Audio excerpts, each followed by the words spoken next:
सुमन अपनी माँ के साथ रहती थी। सुमन की माँ काफ़ी बीमार चल रही थी। सुमन एक टीचर थी, पर उसके पास इतने पैसे नहीं होते हैं कि वो अपनी माँ का इलाज करा सके। उसकी माँ काफ़ी लंबे समय से बीमार चल रही थी। तभी सुमन मंदिर में जाती है और भगवान के सामने हाथ जोड़कर प्रार्थना करती है, भगवान कुछ ऐसा करो जो मैं अपनी माँ का इलाज करा सकूँ।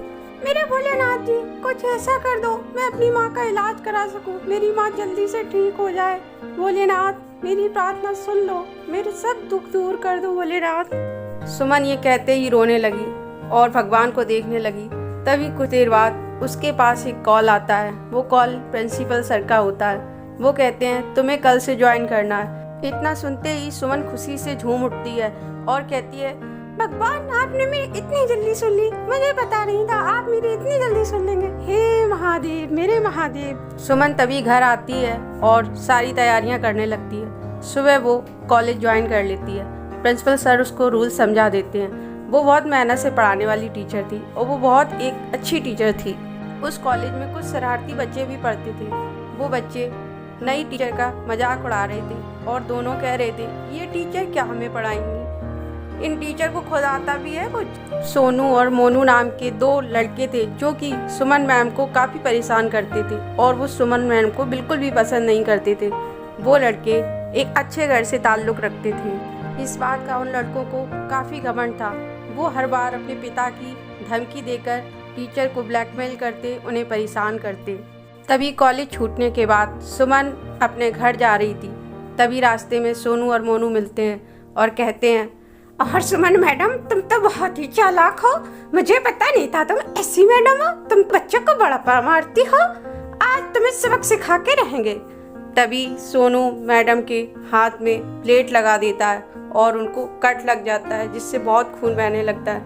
मैम कहती है, ये क्या कर रहे हो। मैम डर कर भागने लगती हैं। तभी अचानक से सामने गाड़ी आती है। तभी सुमन गाड़ी के नीचे आ जाती है और उसका एक्सीडेंट हो जाता है और वो मर जाती है। सोनू मोनू ये सब देखकर डर गए थे। वो बोले, चलो यहाँ से, नहीं तो हम लोग को पुलिस पकड़ लेगी। वो दोनों वहाँ से भाग जाते हैं। सुमन मर चुकी थी। तभी वह एक भयानक चुड़ैल में बदल चुकी थी और कह रही थी, मैं अपनी बीमार माँ को छोड़ के नहीं जा सकती हूँ, मैं इन बच्चों को जरूर सबक सिखाऊंगी, इनको सजा दूंगी, मैं अभी नहीं मर सकती हूँ। इन बच्चों को तो सबक सिखाना ही होगा, इन्होंने मुझे मेरी माँ से दूर किया, मैं इनको नहीं छोड़ूंगी, इनको इनके किए की सजा देकर रहूंगी। सोनू मोनू तुम्हें नहीं छोड़ूंगी।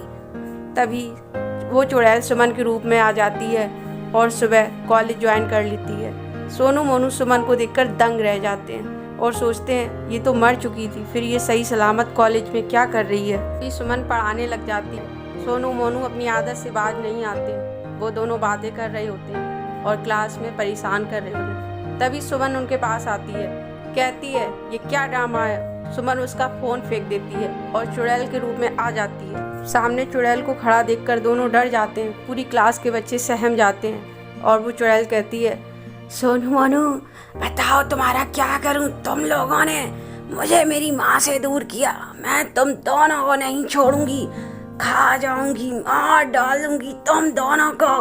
तुम दोनों को पता नहीं तुमने क्या किया, तुम दोनों ने मुझे मेरी माँ से अलग किया, मेरी माँ कितनी बीमार है, तुम दोनों को जरा भी आइडिया नहीं इस बात का, मैं तुम दोनों को नहीं छोड़ूंगी, सबको बर्बाद कर दूंगी। सोनू मोनू तुम दोनों तैयार हो जाओ मरने के लिए। तभी क्लास में शोर सुनकर सभी बच्चे हैरान रह जाते हैं। बच्चों को समझ नहीं आ रहा था वो क्या करें। सोनू मोनू की गलती की वजह से सारे बच्चों की जान मुसीबत में थी और बच्चे डरे हुए थे, पर गलती सोनू मोनू की थी। चुड़ैल सभी से नाराज़ थी क्योंकि चुड़ैल की किसी ने सहायता नहीं की थी। वो इस वजह से सब बच्चों से गुस्सा थी। वो एक डंडे से सोनू मोनू की खूब पिटाई करती है, सोनू को जम के डंडे लगाती है। इस वजह से मोनू भी बहुत डरा हुआ होता है। क्लास में काफ़ी शोर होता है, शोर पूरे स्कूल में हो जाता है। धीरे धीरे स्कूल में भीड़ आने लगती है। किसी को कुछ समझ नहीं आ रहा था। उसके बच्चे डरे हुए थे। सोनू मोनू की गलती की वजह से आज पूरे क्लास की जान खतरे में थी। तभी सोनू रोने लगा और कहने लगा, प्लीज मैम मुझे छोड़ दो, मैं कभी नहीं गलती करूँगा, मैं किसी को नहीं सताऊंगा, मैं किसी का मजाक नहीं बनाऊंगा। सुमन मैम प्लीज छोड़ दो, आप बहुत अच्छी टीचर हो, बहुत अच्छी मैम हो, प्लीज मुझे मैम छोड़ दो, मैं आपकी माँ का इलाज कराऊंगा। बच्चे तुम्हें ये तब पता नहीं था जब तुमने मेरे साथ ये किया, तुमने मुझे जान से मार डाला और मेरी मदद नहीं की। मुझे एक गाड़ी ने कुचल दिया। तुमने जरा भी नहीं सोचा मेरे साथ क्या होगा।